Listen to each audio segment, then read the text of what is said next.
hipótesis para explicar por qué a los gatos les gusta tirar todo de las estanterías y las mesas, pero la razón más probable es una que comparten con nosotros: la fascinación de ver las cosas caer. Nuestra fascinación por las cosas que caen no es precisamente nueva. Existen testimonios escritos que se remontan a la antigüedad clásica. Séneca, por ejemplo, le escribió a su amigo Lucilo que la contemplación del surgimiento repentino de un manantial despertaba en él una profunda emoción, porque es en un fenómeno como este que podía sentir físicamente la presencia de lo divino. Desde la antigüedad clásica, también nos hemos preguntado por qué caen las cosas, algo que sin duda también intriga a los gatos. Y en los últimos años, los científicos han trabajado en una nueva teoría llamada gravedad cuántica, que podría ayudarnos a superar a nuestros primos felinos y resolver el misterio. O al menos eso creemos. Could you tell us what is gravity in this new way of looking the world?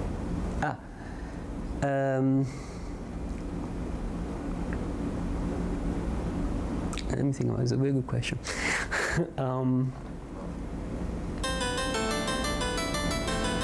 A todos nos enseñan en la escuela que resolvimos el misterio de por qué las cosas caen gracias a esta manzana. O mejor dicho, gracias a este señor y a esta manzana.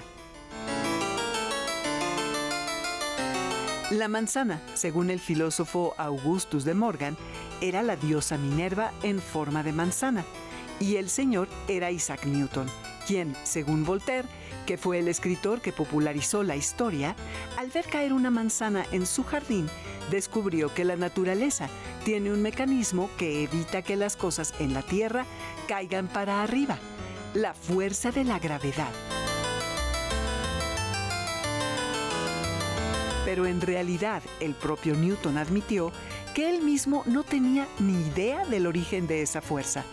En el libro donde finalmente hizo públicos sus descubrimientos en 1687, Newton escribió: «Todavía no he podido deducir a partir de la observación la razón de las propiedades de la gravedad, y a mí no me gusta inventarme hipótesis».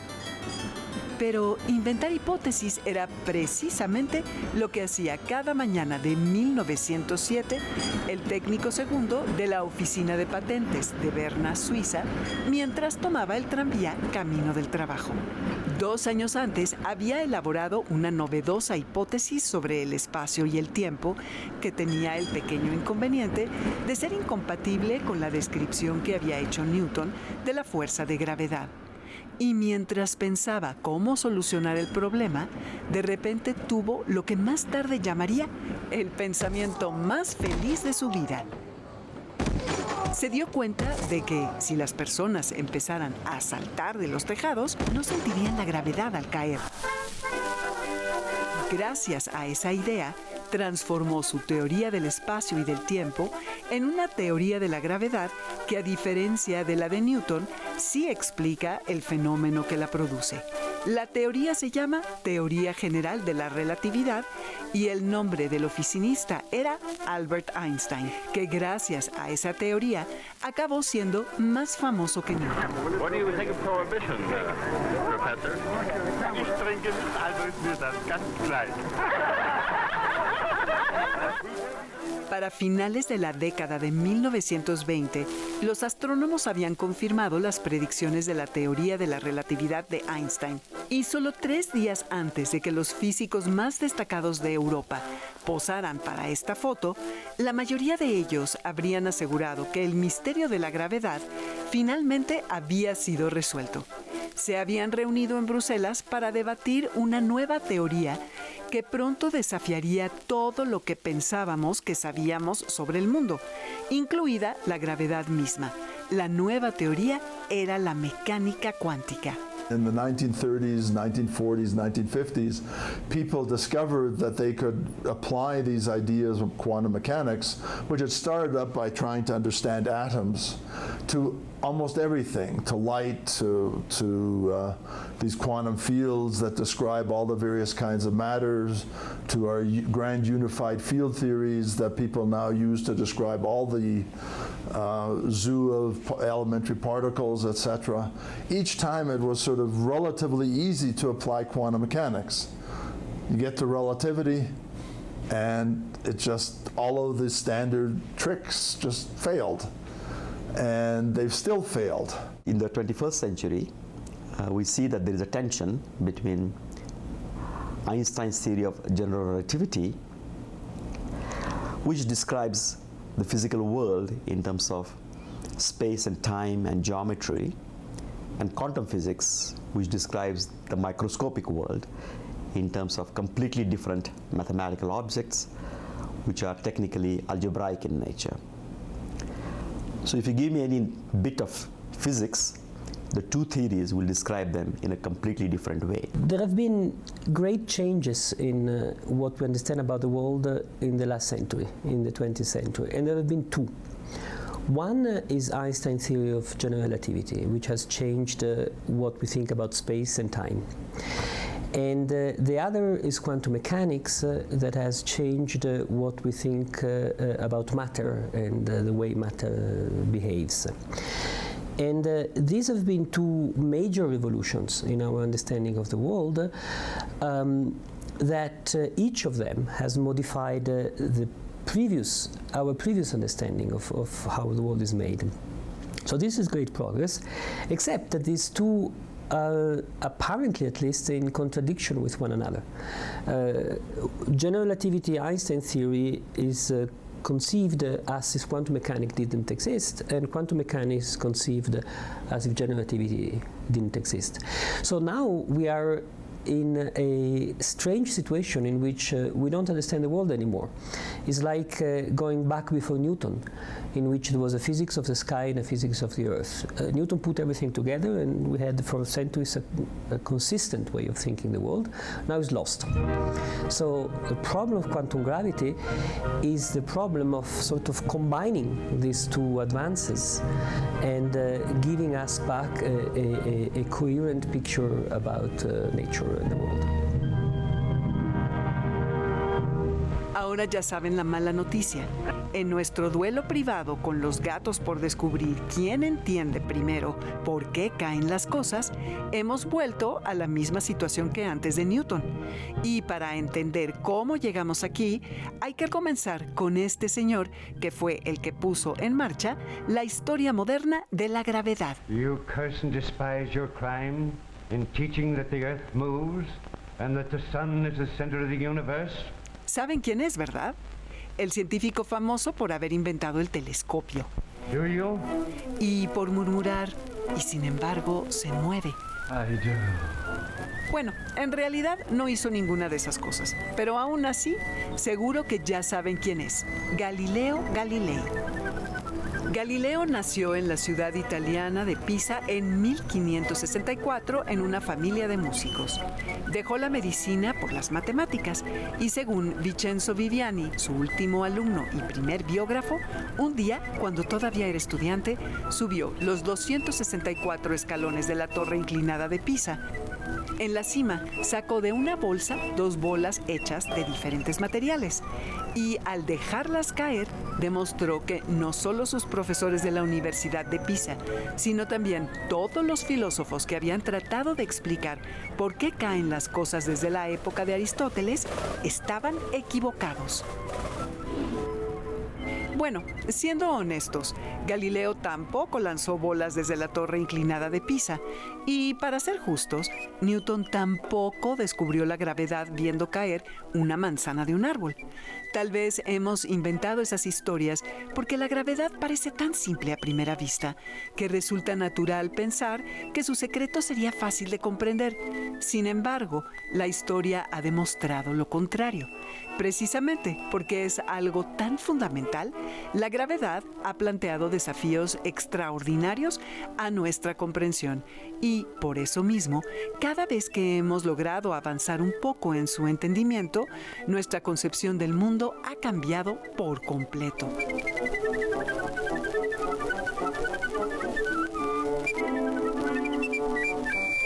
Aunque Galileo tal vez nunca lanzó bolas desde la torre inclinada de Pisa, lo que sí es cierto es que estaba destinado a hacer el descubrimiento más importante en la historia de la gravedad, y también que desde sus épocas de estudiante se había interesado en saber por qué caen las cosas, entre otras razones porque en las universidades a todo mundo le interesaba el tema.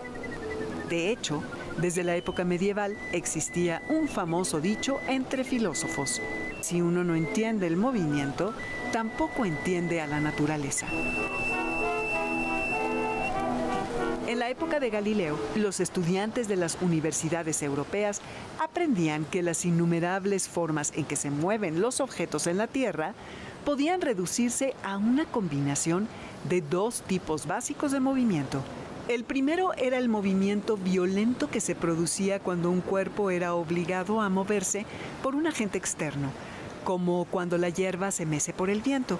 Y el segundo era el movimiento natural que ocurría cuando las cosas se movían sin ninguna causa aparente.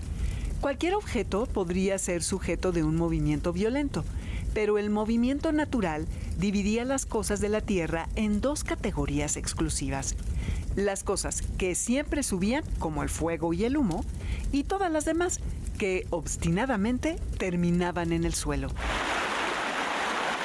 La palabra gravedad no se utilizaba en el lenguaje cotidiano, pero su forma latina, gravitas, se escuchaba comúnmente en las aulas universitarias para referirse a la propiedad que hacía que los cuerpos se movieran hacia abajo.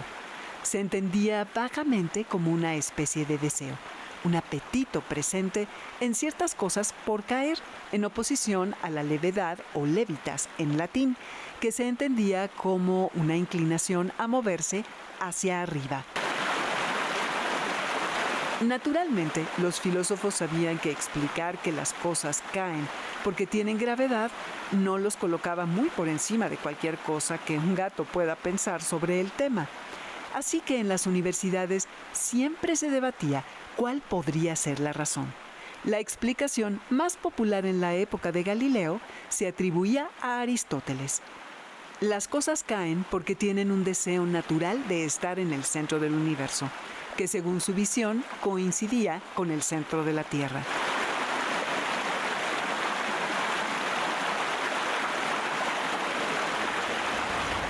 Fuera de las universidades, en la vida cotidiana, la caída de las cosas estaba asociada al concepto de peso. El peso es algo que nadie nos enseña. Poco a poco nos vamos dando cuenta de que las cosas tienen una cualidad que las hace más o menos difíciles de mover y que, como dice el viejo refrán español, las cosas caen por su propio peso. En la época de Galileo, muchas sociedades alrededor del mundo habían hecho del peso un elemento fundamental de la actividad comercial. No es casualidad, por ejemplo, que la balanza se hiciera especialmente popular en el arte de las ciudades italianas y flamencas, donde floreció el comercio. La forma en que se comportan las balanzas lleva a pensar que las cosas más pesadas caen más rápido que las livianas. Esta creencia estaba muy extendida, no solo en términos físicos, sino también metafóricos, como sugiere este retablo del pintor flamenco Roger van der Weyden. Cuando Galileo comenzó a enseñar aquí en la Universidad de Pisa en 1589, en las aulas de las universidades italianas, se conocía que desde mediados de siglo, el matemático Giambattista Benedetti había demostrado que si un objeto se rompe en dos partes, las dos caerían a la misma velocidad que el objeto entero, aunque tuvieran pesos diferentes. Así que, contrario a la idea que han perpetuado las pinturas del siglo XIX, como esta de Luigi Catani, los primeros años de Galileo como profesor de matemáticas no fueron especialmente espectaculares.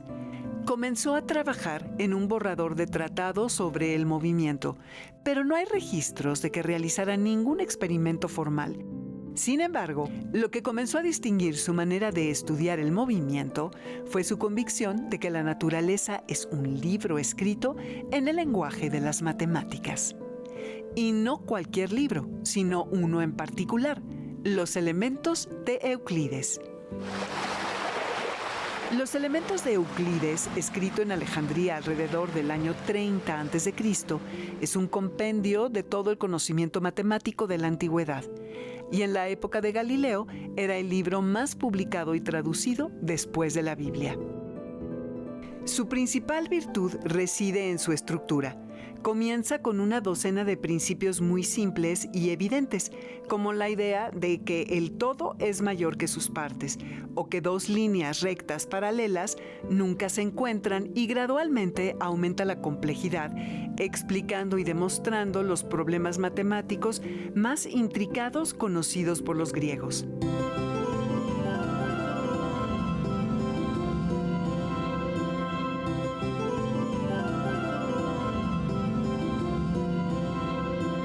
Según su alumno Vincenzo Viviani, leer Los Elementos de Euclides cuando era estudiante de la universidad convenció a Galileo de que el verdadero conocimiento de la naturaleza podía obtenerse siguiendo el mismo camino. No fue el primero en pensar en la naturaleza en términos matemáticos, pero lo que dio origen a nuestra concepción moderna de la gravedad fue su determinación de demostrar que el mundo entero es un libro escrito en la gramática de la geometría clásica. Science, in its best problems, best achievements, best moments, is exactly having an idea about the world and learning, thinking, measuring, trying to put things together, and understanding that our idea is wrong and having to find a new image of the world. Después de 3 años siendo un desconocido profesor de matemáticas en la Universidad de Pisa, Galileo siguió siendo un desconocido profesor de matemáticas, pero en la Universidad de Padua. Sin embargo, una carta a su amigo veneciano Paolo Sarpi revela que, a través de sus estudios del movimiento, ya estaba en camino de construir una nueva imagen del mundo. En octubre de 1604, Galileo afirmó que un objeto pesado al descender recorre los mismos espacios que durante el ascenso, pero Sarpi lo desafió, diciendo que si eso fuera cierto, ¿por qué una flecha disparada con gran fuerza por un arquero se incrusta profundamente en la madera del objeto? Y sin embargo, la misma flecha cuando se dispara hacia arriba, rara vez golpea el suelo con suficiente fuerza para incrustarse en él. La respuesta de Galileo dio origen a la forma en que entendemos hoy a la gravedad.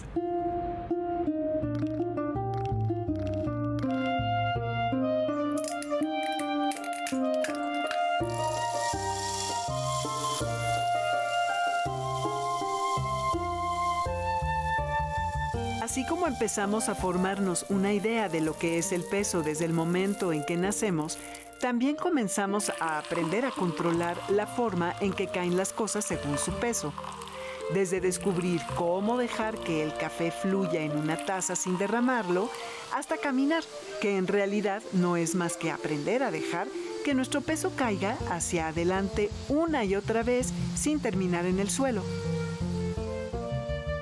De hecho, para ser justos, cuando se trata de dominar nuestro propio peso, nuestros primos felinos nos superan con creces. Tanto los gatos como nosotros nos concentramos en 2 momentos de la caída, cuando empieza y cuando termina. Pero lo que distinguió a Galileo fue que empezó a investigar qué ocurre entre esos 2 momentos.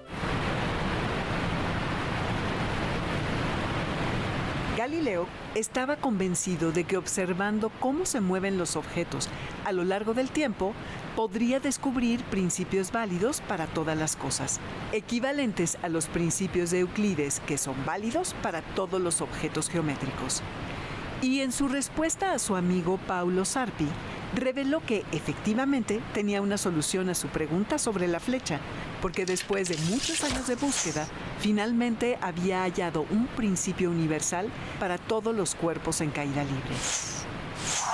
He encontrado una proposición matemática que me parece natural y evidente, que todas las cosas que caen libremente recorren cada vez más distancia con cada unidad de tiempo y que estas distancias aumentan siguiendo la serie de los números impares.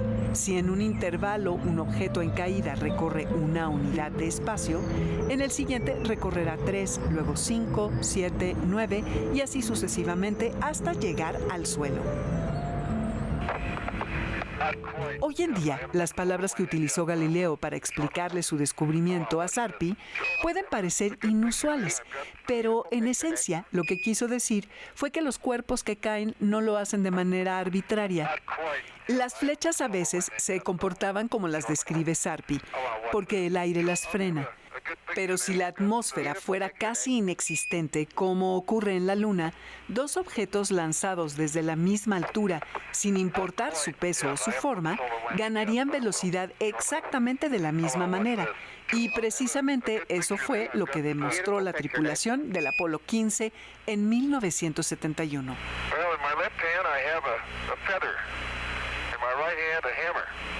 I guess one of the reasons we got here today was because of a gentleman named Galileo a long time ago who made a rather significant discovery about falling objects in gravity fields. And we thought that where would be a better place to confirm his findings than on the moon. And so we thought we'd try it here for you. The feather happens to be appropriately a falcon feather for our falcon. And I'll drop the two of them here, and hopefully they'll hit the ground at the same time. How about that? Which proves that Mr. Galileo was correct in his findings.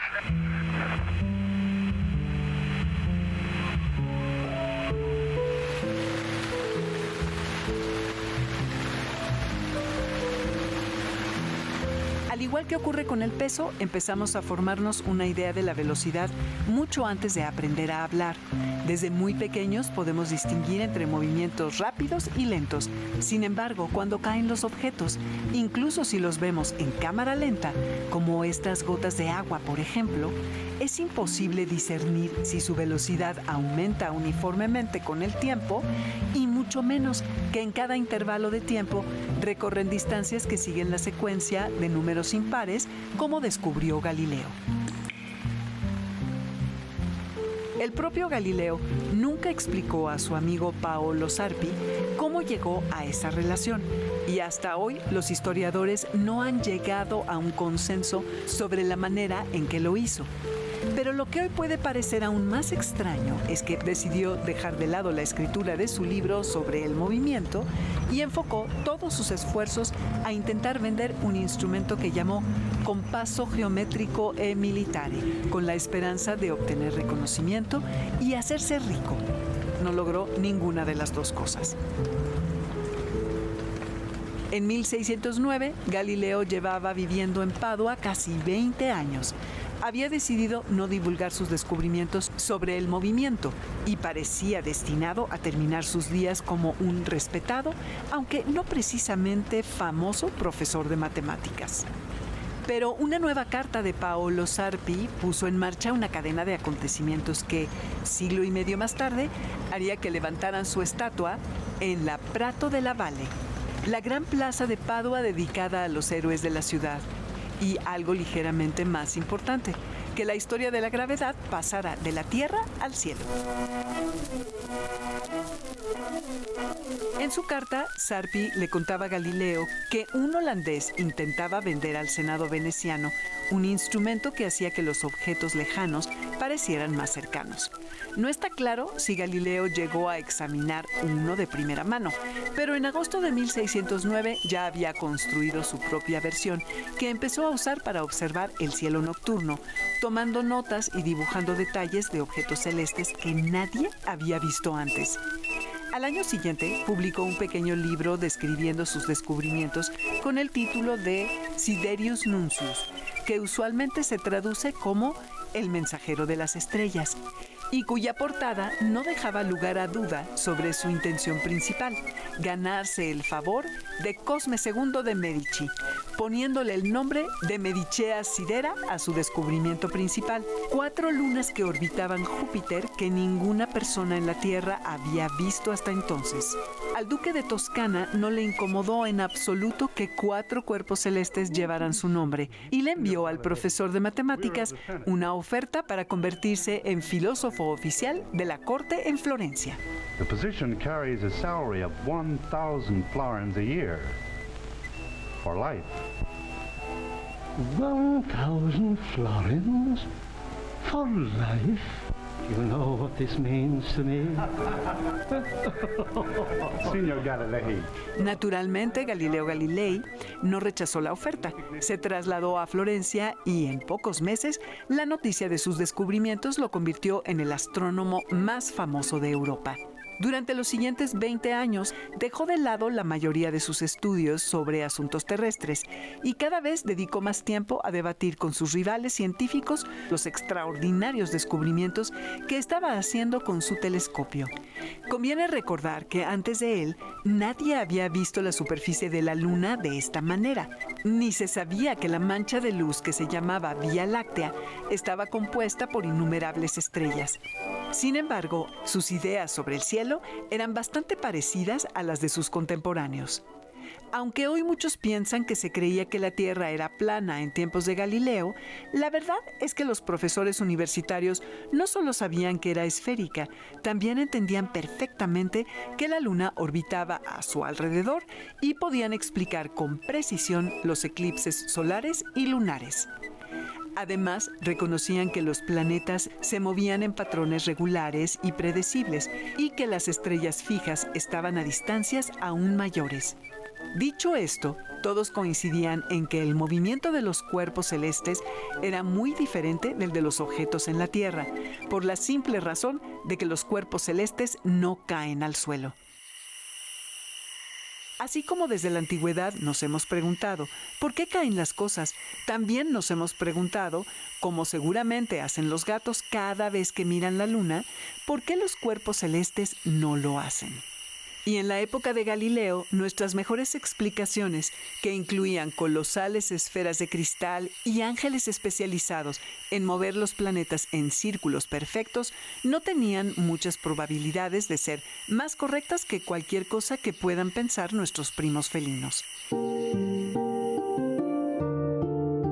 El simple hecho de que los cuerpos celestes no caen a la Tierra dio origen, desde tiempos de Aristóteles, a 2 tipos de física. Una para todo lo que se encontrara debajo de la Luna y otra física para el cielo, que describía el movimiento regular e inmutable de las estrellas fijas y las trayectorias cíclicas y predecibles que seguían la Luna, el Sol y los planetas. Y desde la Edad Media, la mayoría de los astrónomos, incluido Galileo, predecían los movimientos planetarios utilizando las tablas matemáticas compiladas en la corte del rey castellano Alfonso el Sabio, basadas en el modelo de Ptolomeo que colocaba la Tierra en el centro del cosmos. Sin embargo, en Praga vivía un astrónomo diferente a todos los demás y cuando finalmente obtuvo una copia del Sibelius Nuncius y analizó él mismo las posiciones cambiantes de las tenues estrellas alrededor de Júpiter, de inmediato le escribió a Galileo: estos 4 nuevos satélites no son un adorno inútil, sino la prueba más evidente de que la estructura del universo está constituida de una manera completamente diferente de la que imaginaron Aristóteles y Ptolomeo. Se había dado cuenta de que Galileo acababa de encontrar con un telescopio la prueba de que el nuevo modelo del cosmos en el que había estado trabajando durante años y sobre el que había fundado nada menos que la primera teoría moderna de la gravedad era correcto. Su nombre, por cierto, tal vez les es familiar. Se llamaba Johannes Kepler.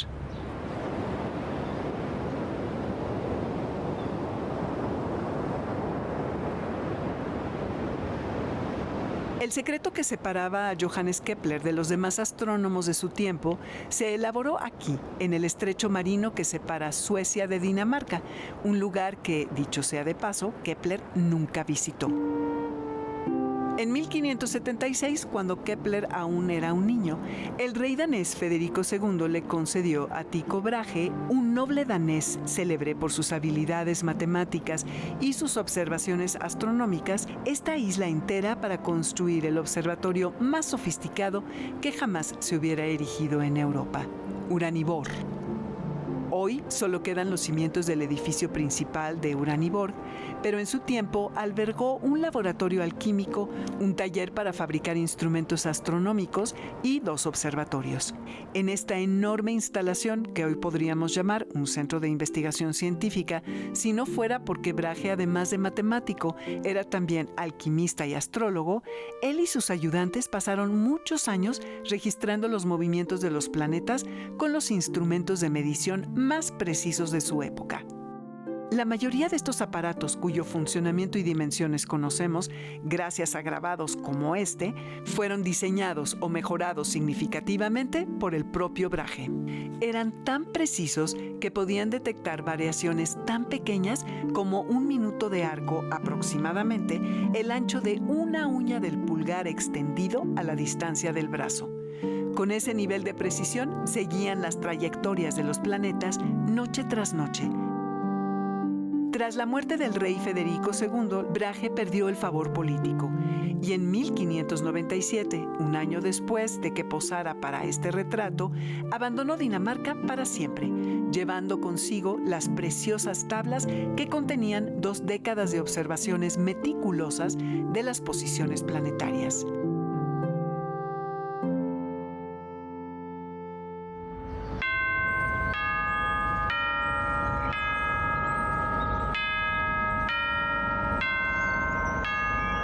Después de vagar 2 años por Europa, Tycho Brahe fue invitado a Praga en 1599 por el emperador del Sacro Imperio Romano Germánico, Rodolfo II, para convertirse en su matemático personal. Y al año siguiente llegó a la ciudad su nuevo asistente, Johannes Kepler. Tenía 29 años y acababa de publicar uno de los libros astronómicos más extraordinarios de la historia, Mysterium Cosmographicum, que, como su título indica, pretendió revelar nada menos que el misterio del cosmos.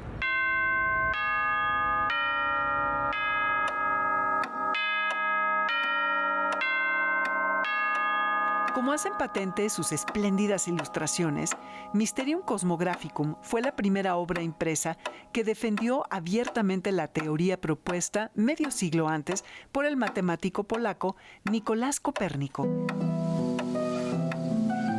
Kepler escribió en el prólogo del libro que, siendo aún estudiante en la Universidad de Tubinga, quedó cautivado por los argumentos de Copérnico y se convenció de que el movimiento aparente del Sol en el cielo es, en realidad, una consecuencia del movimiento de la Tierra. Desde entonces se propuso desentrañar los secretos ocultos del modelo heliocéntrico de Copérnico. ¿Por qué existía exactamente ese número de planetas? ¿Por qué se movían a distintas velocidades? ¿Y por qué la distancia entre las órbitas de los 2 planetas más alejados conocidos entonces, Júpiter y Saturno, era tan grande en comparación con la cercanía de los 4 interiores? Tras obtener su grado de magíster, Kepler se trasladó a la ciudad de Graz para enseñar matemáticas. Según su propio relato, un día de 1595, mientras les mostraba a sus estudiantes este gráfico de las posiciones de Júpiter y Saturno en sus grandes conjunciones, es decir, cuando los 2 planetas aparecen muy próximos en el cielo, advirtió que las líneas que unían esos puntos parecían formar una figura circular similar a la de una órbita planetaria inscrita en un triángulo rotatorio. Kepler pensó que Dios le estaba dando una pista para descubrir el misterio del cosmos. Debía buscar el origen de los tamaños de las órbitas planetarias en las figuras geométricas que podían encajarse unas dentro de otras. Science always seems objective to people who are not working in science. And it is. After the theories are completed, they are subject to experiments. And no matter how smart you are, no matter how beautiful your ideas are, if they don't agree with experiments, then the ideas are ruled out. However, one thing that people who are not researchers don't realize is that at the forefront of science, where one is trying to grope in darkness, in the fog, science is not objective. It is necessarily driven by prejudices, by what one thinks is most important. One cannot pursue every possibility. So one has to make choices, one has to set priorities. Kepler creía que, así como Dios se había revelado en las Escrituras a través de la palabra escrita, también lo había hecho en el cielo por medio de la geometría. Experimentó con diferentes combinaciones de figuras geométricas hasta que encontró una forma espectacular de darle estructura al sistema planetario copernicano. Llegó a la conclusión de que el secreto del cosmos estaba cifrado en las formas perfectas de un grupo de cuerpos geométricos tridimensionales conocidos como los sólidos platónicos, que tienen en común que todas sus caras, aristas y ángulos son iguales. Materializó su intuición en el grabado principal del Mysterium Cosmographicum. Todo parecía encajar a la perfección. Desde la antigüedad se sabía que solo existen 5 sólidos platónicos posibles, lo que explicaba a sus ojos por qué había exactamente 6 planetas. Y como los tamaños de las esferas que podían inscribirse entre cada par de sólidos parecían coincidir con las órbitas reales de los planetas, también se podía explicar con ellos la razón de la diferencia de distancias entre Júpiter y los demás planetas. Kepler estaba seguro de que por fin se había revelado el misterio del cosmos. Science is driven by such beliefs. But what sets science apart from other disciplines, say art or literature, is that at the end, there is an objective critic who decides whether you are right or wrong. It doesn't depend on fashions. And that critic is nature.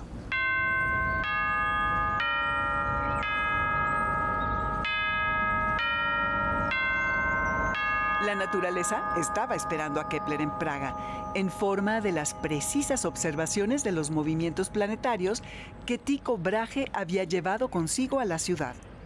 Al principio, Brahe se mostró reacio a compartir sus datos con su nuevo asistente, pero como si el destino interviniera, murió poco después de la llegada de Kepler en octubre de 1601.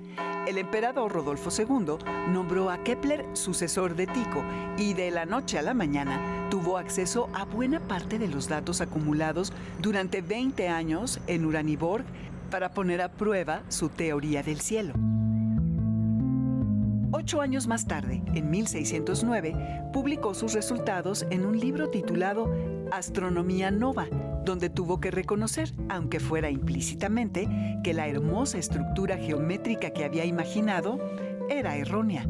La órbita de Marte fue, en definitiva, la que terminó destrozando su elegante universo de sólidos platónicos. Intentó ajustar las mediciones que había heredado de Brahe a una órbita circular, y sus resultados coincidieron casi a la perfección, con una discrepancia de solo 8 minutos de arco, menos que el ancho de una luna creciente. Cualquier otro astrónomo habría aceptado esa diferencia como un error de observación, pero no Kepler. Y cuando estaba a punto de rendirse, se le ocurrió una última posibilidad: abandonar la idea de que la órbita de Marte fuera un círculo perfecto. En tiempos de Kepler, un círculo se definía como el conjunto de puntos equidistantes de un centro, la figura más sencilla que podía trazarse con un compás. La siguiente en complejidad era la elipse, definida como el conjunto de puntos cuya suma de distancias a 2 puntos fijos, llamados focos, es constante. Cuando Kepler analizó los precisos datos de Brahe y reemplazó el círculo por una elipse, colocando el Sol en uno de los focos, la pequeña discrepancia de 8 minutos desapareció. No había duda, había descubierto que la órbita de Marte, y de hecho de todos los cuerpos celestes que giran alrededor del Sol, es elíptica. El hallazgo de que las órbitas planetarias son elipses se volvería tan fundamental para la historia de la gravedad como los hallazgos de Galileo sobre la caída de los cuerpos. Pero en aquel momento, lo que más le intrigaba a Kepler era que esa forma implicaba que las velocidades de los planetas alrededor del Sol están cambiando constantemente. Y cuanto más exploraba las relaciones geométricas derivadas de ese hecho, más convencido estaba de que revelaban un cosmos aún más bello que el de sus sólidos platónicos. Concluyó que las variaciones de velocidad de los planetas correspondían a intervalos musicales que, combinados, formaban una polifonía celeste. En 1619 incluso escribió las notas producidas por cada planeta en su libro Harmonices Mundi. No era una simple metáfora, realmente creía que las velocidades cambiantes de los planetas componían una música que reflejaba el diseño de Dios. Aunque Kepler nunca supo que Galileo había descubierto que la velocidad de los cuerpos en caída libre no es uniforme, sus propios hallazgos implicaban que lo mismo ocurría con los planetas del sistema solar. Pero, a diferencia de Galileo, que creyó haber descubierto un principio euclidiano en la naturaleza, Kepler intentó encontrar una explicación física. Por analogía con la luz y el calor que irradia el Sol, concluyó que también tendría la virtud de emitir una especie de poder que llamó en latín vis motrix, capaz de mantener a los planetas en sus órbitas.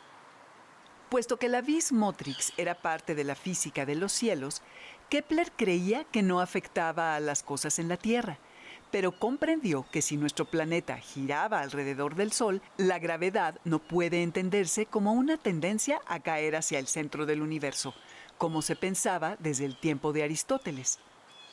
Inspirado en la variedad de fuerzas ocultas que parecían producir movimientos en la Tierra, como la que hacía que el girasol, recién llegado a Europa desde América, girara maravillosamente para seguir al Sol cada día, o la misteriosa virtud por la cual los imanes atraían pedazos de hierro, en la segunda década del siglo XVII, más o menos cuando se pintó el original de este retrato, Kepler concibió la primera teoría moderna de la gravedad.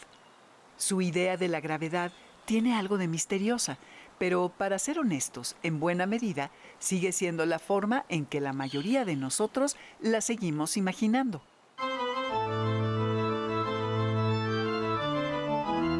Kepler fue el primero en proponer que la gravedad es una especie de atracción inherente a todas las cosas materiales.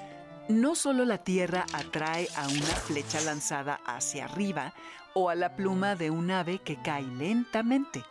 También la flecha y la pluma, aunque en mucha menor medida, atraen a la Tierra.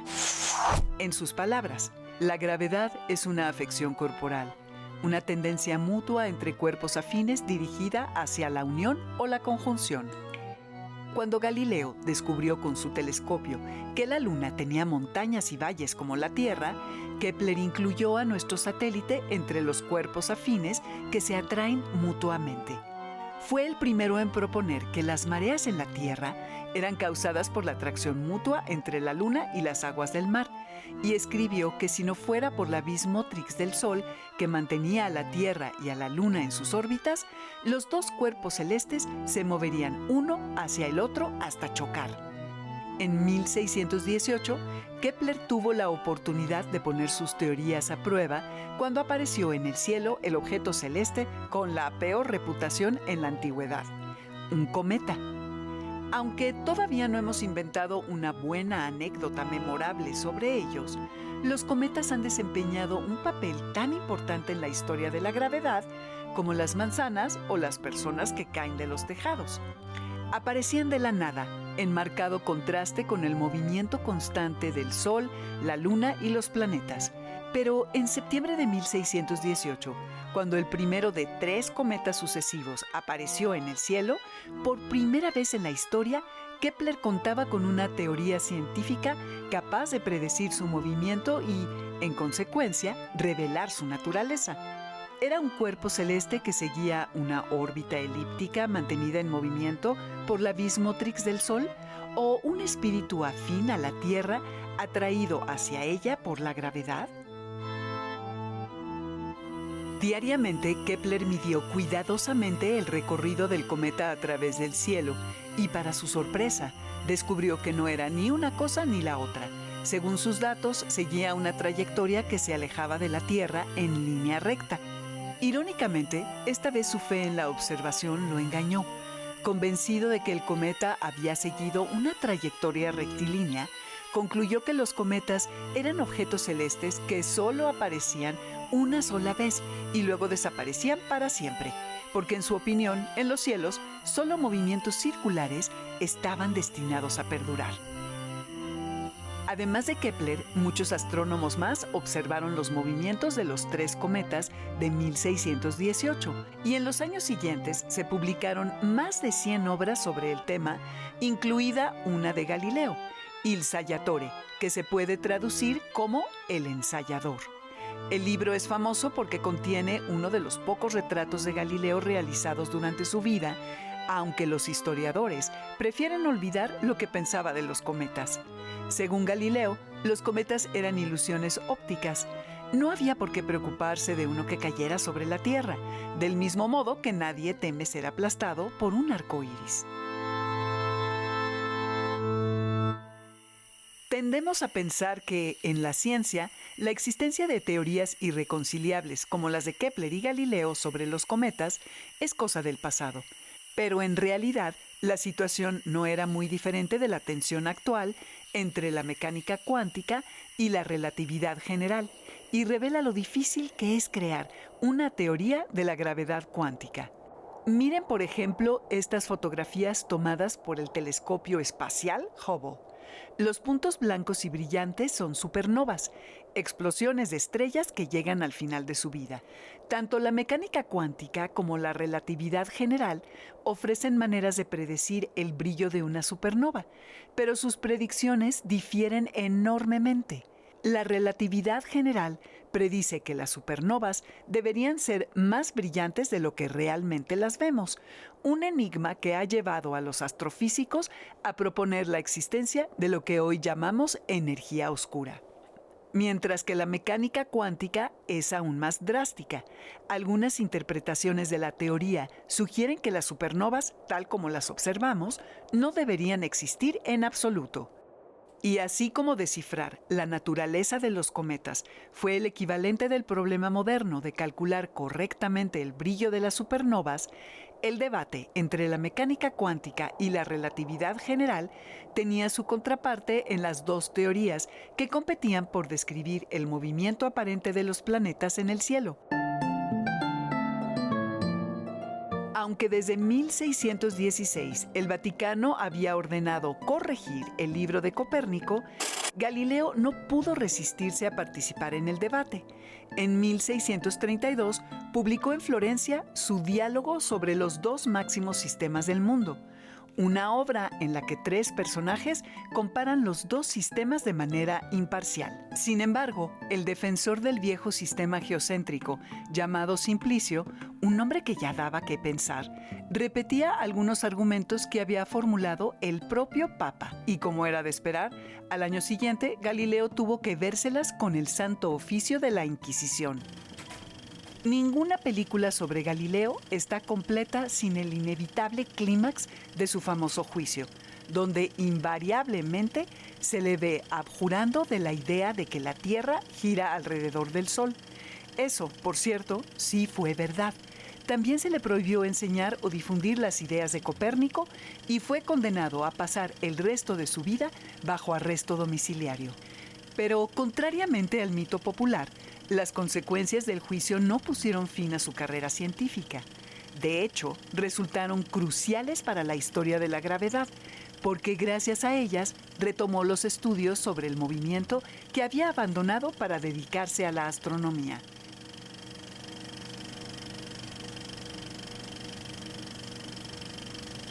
Y no dijo, y sin embargo se muere. 5 años más tarde, en 1638, los impresores holandeses Bonaventura y Abraham Elsevier publicaron en la ciudad de Leiden, lejos de la censura romana, un nuevo libro de Galileo. Su título no es precisamente espectacular: Discursos y demostraciones matemáticas en torno a 2 nuevas ciencias, a las que llamó mecánica y movimiento local. La segunda era, ni más ni menos, que la versión final del tratado sobre el movimiento que había comenzado más de 50 años antes. Mi propósito, escribió Galileo, es exponer una ciencia muy nueva sobre un tema muy antiguo, porque en la naturaleza quizás no haya nada más antiguo que el movimiento. Los libros sobre el movimiento escritos por los filósofos no son pocos ni breves. Sin embargo, he descubierto ciertas propiedades que vale la pena conocer y que hasta ahora no habían sido observadas ni demostradas. No solo acabó siendo su última obra publicada, sino también la más importante, porque por fin expuso la conclusión definitiva de sus estudios sobre la caída de los cuerpos y, a diferencia de la carta de 1604 a su amigo Paolo Sarpi, esta vez sí reveló el método por el cual había llegado a ella. Galileo was supposed to have gone up on the Leaning Tower of Pisa and dropped two balls, and one made of iron and the other one made of wood or something, and seen that they fell at the same rate. Almost certain that he never did that experiment. He did do experiments in which he rolled balls down inclined planes and actually showed that it really didn't matter what they were made of. You had this universal acceleration of gravity.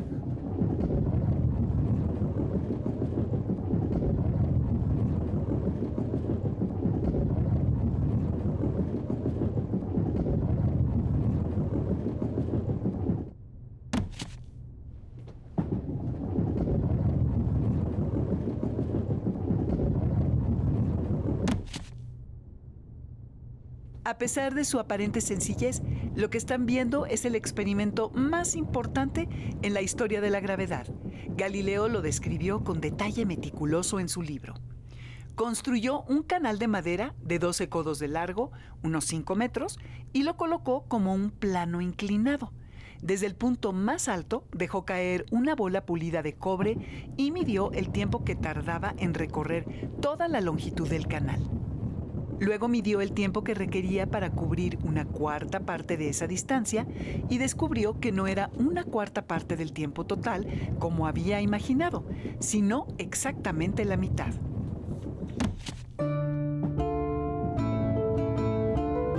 Repitió el experimento más de 100 veces, con distintos ángulos y alturas, y la relación entre la distancia recorrida y el tiempo permaneció constante, sin importar las unidades que usara.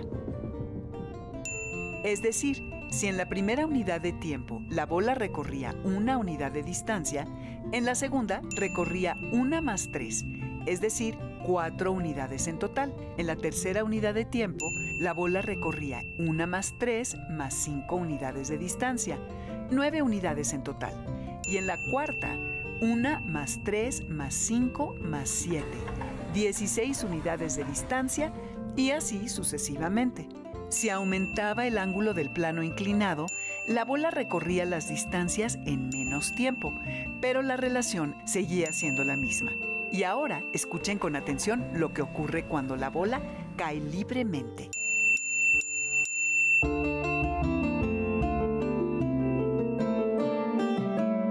De pronto, Galileo comprendió lo que realmente significaba su descubrimiento original. Como 1, 4, 9 y 16 son precisamente los cuadrados de 1, 2, 3 y 4, Galileo comprendió que si pudieran eliminar los efectos de la multitud de accidentes que afectan al movimiento, como el viento, la resistencia del aire o la fricción, todos los cuerpos que caen libremente en la Tierra se moverían exactamente de la misma manera, recorriendo distancias proporcionales al cuadrado del tiempo durante el cual están en movimiento.